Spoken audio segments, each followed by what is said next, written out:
Sementara dunia terbangun, armada raksasa aluminium menghilang dari langit. Ini bukan kebetulan. Perdagangan global bergantung pada jaringan yang hanya bernapas dalam kegelapan mutlak.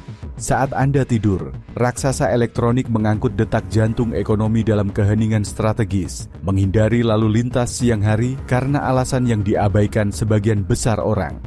Ini bukan hanya logistik, ini adalah pertempuran melawan fisika, panas, dan waktu. Mengapa sistem membutuhkan malam untuk bertahan hidup?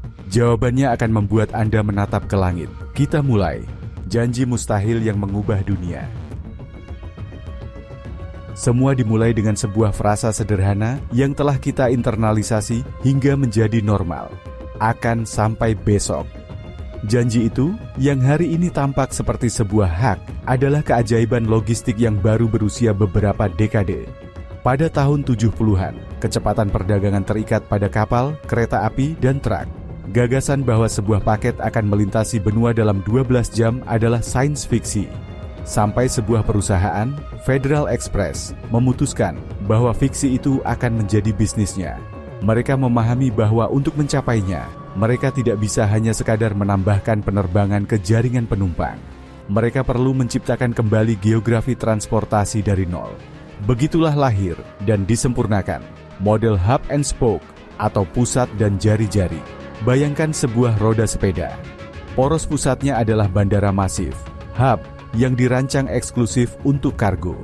Jari-jarinya adalah rute-rute yang menghubungkan pusat itu dengan puluhan, terkadang ratusan, kota-kota yang lebih kecil, yaitu spokes.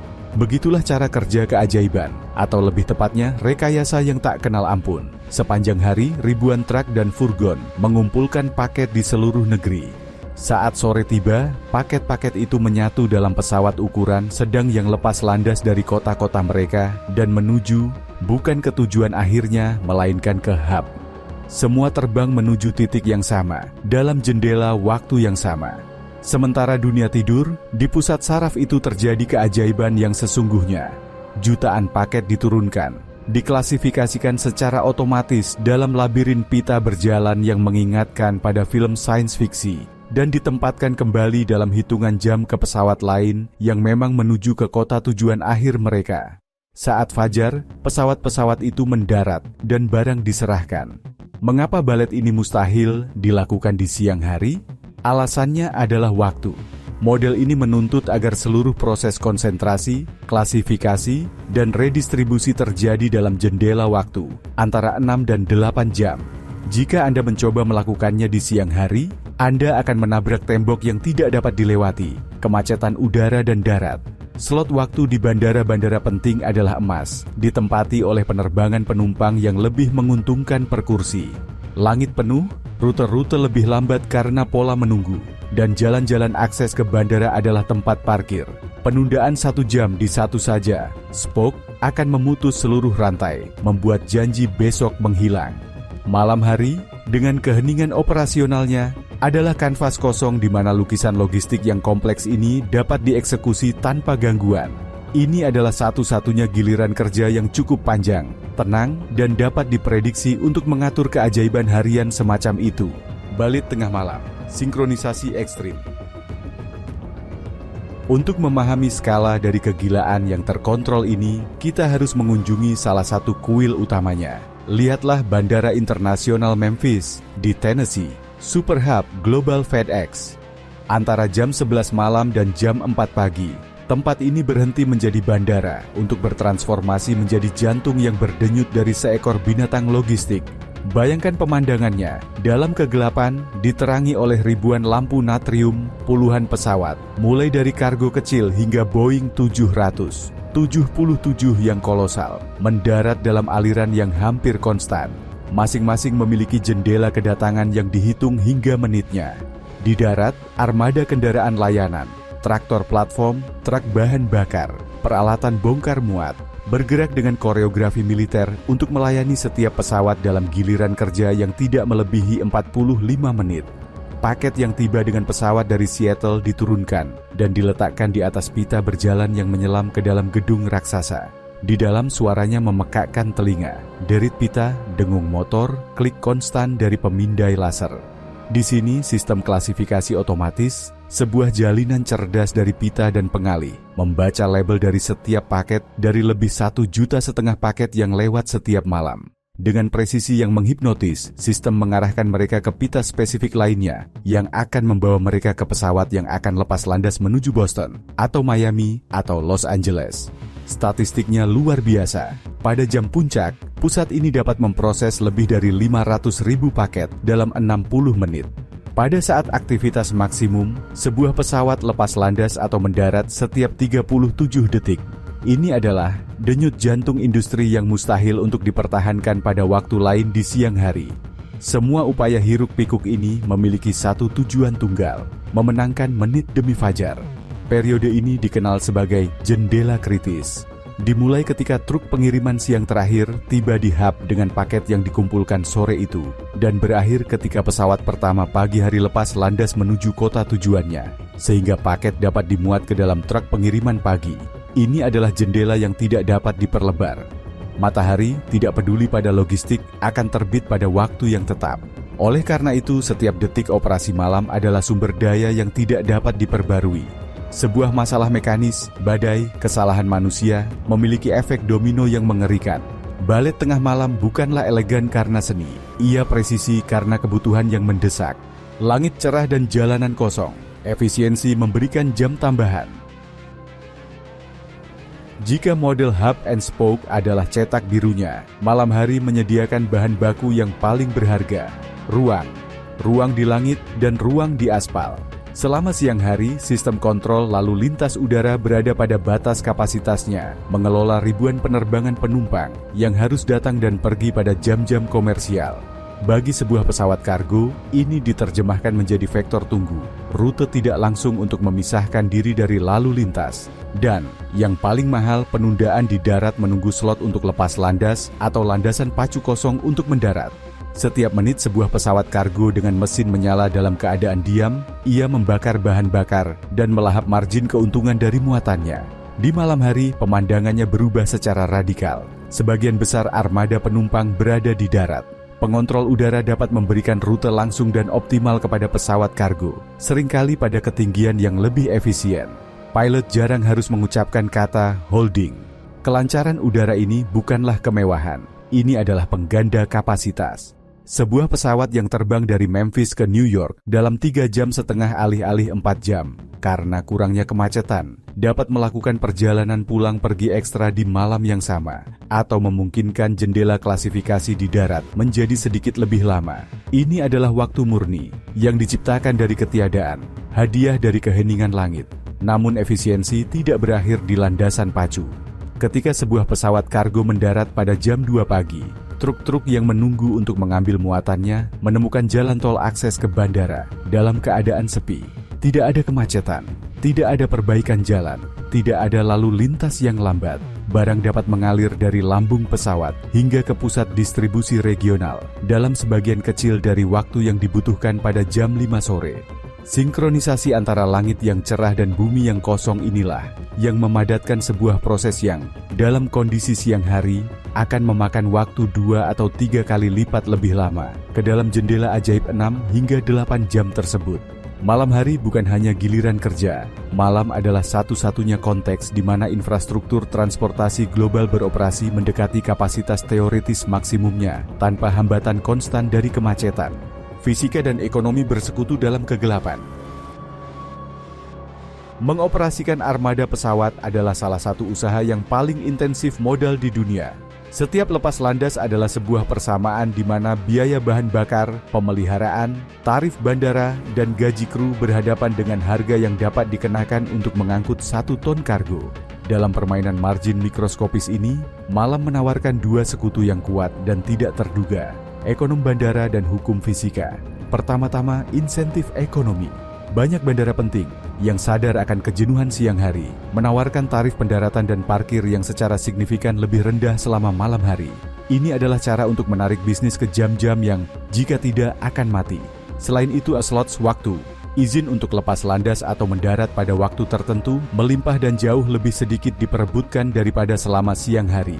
Bagi perusahaan kargo yang menggerakkan ratusan penerbangan setiap malam, akumulasi diskon ini diterjemahkan menjadi penghematan puluhan juta dolar tahunan. Ini adalah subsidi tidak langsung yang membuat seluruh operasi menjadi layak. Kedua, sekutu yang diam beraksi, atmosfer malam hari. Setelah matahari terbenam, bumi melepaskan panas yang terkumpul selama siang hari. Udara di dekat permukaan mendingin dan dengan melakukan itu menjadi lebih padat. Bagi pesawat, udara padat adalah sebuah anugerah. Bagi mesin, ini berarti lebih banyak oksigen yang tersedia per volume, yang diterjemahkan menjadi pembakaran yang lebih efisien dan daya dorong yang lebih besar. Bagi sayap, ini berarti lebih banyak molekul udara di mana gaya angkat dihasilkan. Efek gabungannya sangat mendalam. Sebuah pesawat kargo dapat lepas landas dengan berat lebih banyak di landasan yang lebih pendek selama malam hari daripada di panasnya tengah hari. Atau, jika memuat beban yang sama, ia akan melakukannya dengan mengonsumsi lebih sedikit bahan bakar. Di bandara dengan landasan pendek atau di iklim panas, keuntungan fisik ini adalah perbedaan antara operasi yang layak dan yang mustahil. Perpaduan dari faktor-faktor ini, biaya operasional yang lebih rendah dan efisiensi penerbangan yang lebih tinggi, menciptakan lingkaran kebajikan yang memperkuat dominasi malam hari. Dalam industri di mana bahan bakar dapat mewakili lebih dari 1/5 dari total biaya, di mana fluktuasi sen dalam harga kerosin dapat menghapus keuntungan satu kuartal, keuntungan-keuntungan ini bukanlah hal marginal. Para pemilik jalan tol malam hari. Jaringan global ini tidak berdiri sendiri. Ini adalah wilayah dari beberapa raksasa yang armadanya melukis jejak di langit malam. Di puncak, dengan aura pionir yang menciptakan aturan, ada FedEx. Superhub mereka di Memphis, Tennessee, bukanlah sebuah bandara. Ia adalah katedral yang didedikasikan untuk pemujaan kecepatan. Setiap malam, lebih dari 150 pesawat milik sendiri berkumpul di sana dalam koreografi yang sempurna. Dengan armada yang melebihi 700 pesawat, mereka adalah pemilik takdir logistik mereka sendiri. Mereka memindahkan rata-rata 6,5 juta pengiriman setiap hari, dan pendapatan tahunan mereka mendekati 80 miliar dolar. Memphis adalah otaknya, tetapi jaringan vaskularnya menjangkau lebih dari 220 negara. Pemerintahan mereka didasarkan pada premis sederhana, kontrol total atas pesawat, pilot, dan hub untuk menjamin bahwa janji sebelum jam 10 pagi adalah sebuah dogma, bukan sebuah kemungkinan. Rival domestik besarnya, UPS, beroperasi dengan filosofi serupa, tetapi di benteng tak tertembus lainnya. Worldport di Louisville, Kentucky. Di sini skalanya menantang imajinasi. Gedung klasifikasi mereka begitu luas sehingga sistem pita berjalannya jika direntangkan akan memiliki panjang lebih dari 350 km. Setiap jam puncak, mereka memproses 416.000 paket. Angka itu bukan kesalahan, 416.000 setiap 60 menit. Dengan sekitar 300 penerbangan harian yang terkonsentrasi di jendela malam hari, UPS adalah tulang punggung lain dari perdagangan Amerika Serikat. Dengan efisiensi yang mendekati robotik, menyeberangi Atlantik, jantung Eropa yang berdenyut berdetak di Leipzig, Jerman. Di sini, DHL, raksasa asal Jerman, telah membangun hub Eropa utamanya. Statistiknya yang paling mengungkapkan bukanlah tentang tonase, melainkan tentang waktu. Pada puncak malam hari, sebuah pesawat lepas landas atau mendarat setiap 90 detik. Leipzig adalah simpul kritis di mana arus dari timur dan barat Eropa bertemu, menghubungkan pasar dari London hingga Istanbul dengan presisi tektonik. DHL membuktikan bahwa model hub malam hari bukanlah sebuah eksentrisitas Amerika Utara, melainkan standar global untuk logistik ekspres. Namun dalam dekade terakhir, predator baru telah memasuki hutan, mengubah ekosistem dari fondasinya, Amazon Air. Berbeda dengan yang lain, Amazon tidak lahir sebagai maskapai penerbangan. Ia lahir sebagai katalog digital dengan obsesi patologis terhadap kepuasan instan pelanggan. Armadanya yang dimulai dengan beberapa pesawat sewaan pada tahun 2016, saat ini melampaui 110 pesawat dan tidak berhenti tumbuh. Modelnya adalah hibrida dan agresif. Mereka memiliki beberapa pesawat, menyewa yang lain, dan menggunakan hub sendiri, seperti pusat raksasa di Cincinnati, yang tumbuh 68% dalam volume hanya dalam 4 tahun. Hal yang paling disruptif adalah perubahan polanya. Sementara sebelumnya mereka lebih banyak terbang siang hari untuk melengkapi layanan orang lain, sekarang hampir 40% dari operasi mereka adalah malam hari. Alasannya, janji prime mereka. Untuk memenuhi pengiriman dalam 1 atau 2 hari, mereka membutuhkan paket itu melompat dari satu pusat ke pusat lain saat pelanggan tidur. Amazon tidak hanya bergabung di jalan tol malam hari, ia menambahkan jalur-jalur baru, menekan agar besok menjadi hari ini. Para pahlawan anonim dari giliran kerja malam. Di balik setiap pendaratan sempurna pada jam 3 pagi, ada rantai manusia yang berjuang melawan biologi mereka sendiri. Mereka adalah para pahlawan anonim di malam hari. Pilot yang meminum kopi ketiganya di depan panel yang diterangi di kokpit yang sunyi. Pengontrol udara yang memandu 30 pesawat di layar radar dalam kegelapan menaranya. Teknisi yang, dengan tangan ahli dan dingin, memeriksa sensor di tempat terbuka di landasan pacu yang sepi. Petugas klasifikasi yang memuat kotak selama 8 jam dalam kebisingan hub yang memekakkan telinga. Tantangan utama mereka bukanlah kompleksitas teknis, melainkan musuh kuno, jam biologis. Setiap sel di tubuh mereka berteriak bahwa mereka seharusnya sedang tidur. Kelelahan di lingkungan ini bukan hanya rasa kantuk, ia adalah penurunan fungsi kognitif yang terukur. Studi-studi menunjukkan hasil yang meyakinkan. Tingkat kesalahan operasional yang serius meningkat hingga 50% selama giliran kerja malam dibandingkan dengan siang hari. Dalam data konkret, dapat dicatat hingga 9,5 insiden kritis untuk setiap 100 jam terbang malam hari, dibandingkan dengan 6,5 pada siang hari. Memori jangka pendek melemah, waktu reaksi memanjang, dan kemampuan untuk mengambil keputusan kompleks di bawah tekanan terkikis. Untuk memerangi monster ini, industri telah mengembangkan ilmu tentang berjaga. Program manajemen kelelahan sangat ketat dan didasarkan pada fisiologi. Pilot dalam penerbangan transatlantik durasi panjang memiliki tugas tidur siang terkontrol di kabin, di mana yang satu beristirahat sementara yang lain terbang, mengikuti protokol milimeter. Di darat, giliran kerja dirancang dengan siklus istirahat wajib dan didorong kebersihan tidur yang hampir seperti biara selama siang hari. Kamar yang sepenuhnya gelap, mesin suara putih, menghindari cahaya biru dari layar. Untuk para pekerja di hub, jeda sering dilakukan dan lingkungan diterangi dengan lampu yang meniru spektrum siang hari untuk menipu otak. Dan sementara pasukan malam ini beristirahat saat fajar, batalion lain mengambil alih. Para mekanik dan teknisi pemeliharaan. Hari mereka dimulai ketika pesawat kembali. Selama jam-jam terang, mereka membongkar, menginspeksi, memperbaiki, dan mensertifikasi setiap sentimeter pesawat. Sebuah Boeing 767 yang mengangkut 50 ton kargo dari Anchorage ke Chicago membutuhkan pemeriksaan menyeluruh sebelum misi berikutnya pada jam 11 malam. Siklus 24 jam ini, di mana malam adalah untuk terbang dan siang untuk menyembuhkan, adalah detak jantung konstan yang menjaga jaringan tetap hidup. Tanpa penjaga siang hari ini, armada malam akan berhenti dalam hitungan hari. Peta rahasia kargo global. Jika kita bisa melihat planet ini dengan mata seorang pengirim kargo, kita tidak akan melihat negara, melainkan konstelasi titik-titik bercahaya yang dihubungkan oleh garis-garis emas lalu lintas yang intens. Ini adalah jalan tol udara global, dan geografinya didikte oleh ekonomi, fisika, dan politik. Rute paling ramai di dunia adalah jembatan udara antara Asia dan Amerika Utara. Di sini, geografi memaksakan pemberhentian yang hampir wajib. Anchorage, Alaska. Pada pandangan pertama, ini adalah tempat yang terpencil. Tetapi pada peta lingkaran besar, rute terpendek antara Tokyo dan New York melewati tepat di atas Alaska. Anchorage menjadi pom bensin raksasa di Pasifik Utara.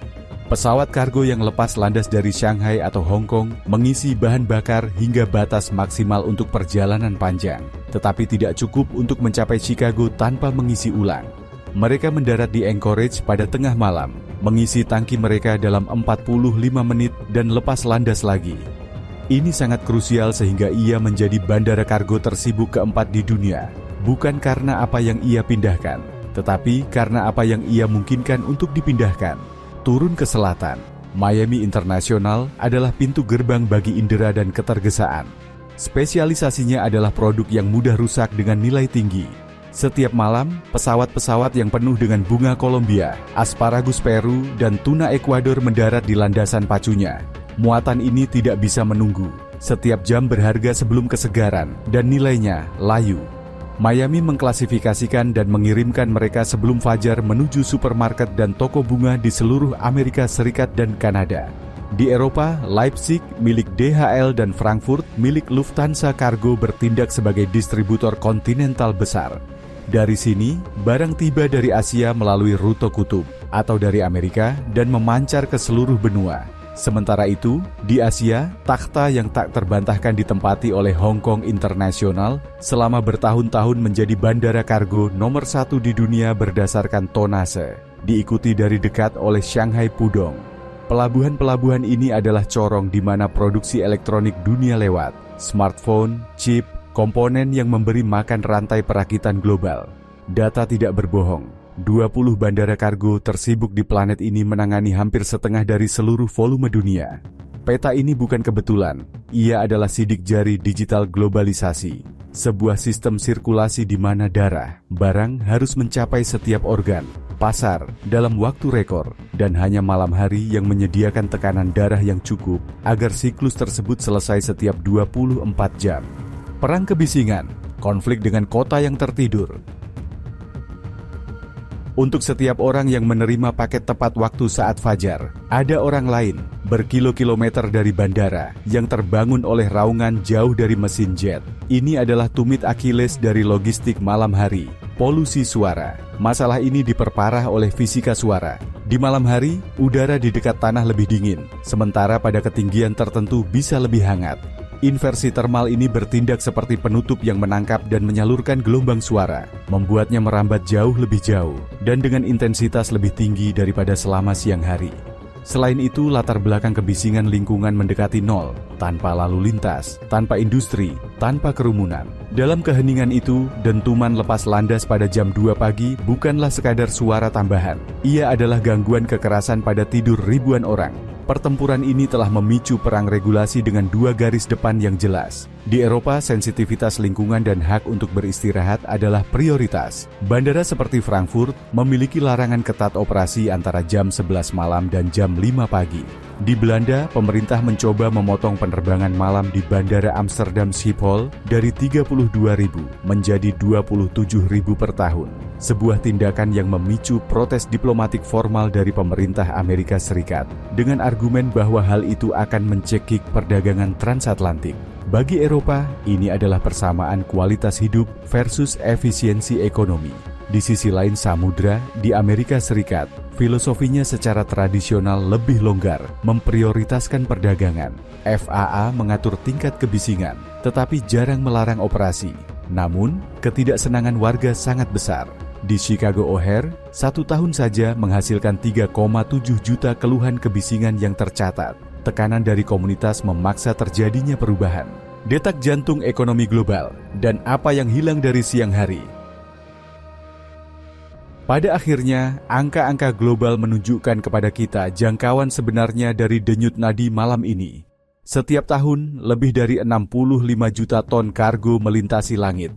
Nilai barang ini melebihi 6 triliun dolar, mewakili sekitar 35% dari nilai total perdagangan dunia, meskipun kurang dari 1% dalam volume. Ini memberitahu kita sesuatu yang krusial. Apa yang terbang adalah yang berharga, yang mendesak, yang tidak bisa menunggu. Bayangkan sejenak bahwa jaringan ini berhenti, hanya selama 24 jam. Konsekuensinya akan menjadi reaksi berantai seketika. Apotek dan rumah sakit akan mulai merasakan kekurangan obat-obatan khusus, reagen untuk tes, dan komponen medis. Jalur produksi mobil, telepon, dan komputer di berbagai benua akan terhenti karena kekurangan satu komponen kritis yang tidak sampai tepat waktu. Pelabuhan akan mulai macet dengan kontainer yang isi mendesaknya tidak bisa melompati antrean melalui udara. Perdagangan elektronik akan masuk ke krisis kepercayaan dengan jutaan janji pengiriman yang tidak terpenuhi. Dalam 72 jam, perasaan kelangkaan dan disrupsi akan menjadi global. Jaringan ini bukanlah layanan mewah, ia adalah sistem saraf pusat ekonomi modern, dan detak jantungnya secara tidak dapat ditarik kembali adalah malam hari. Kesimpulannya tidak terbantahkan.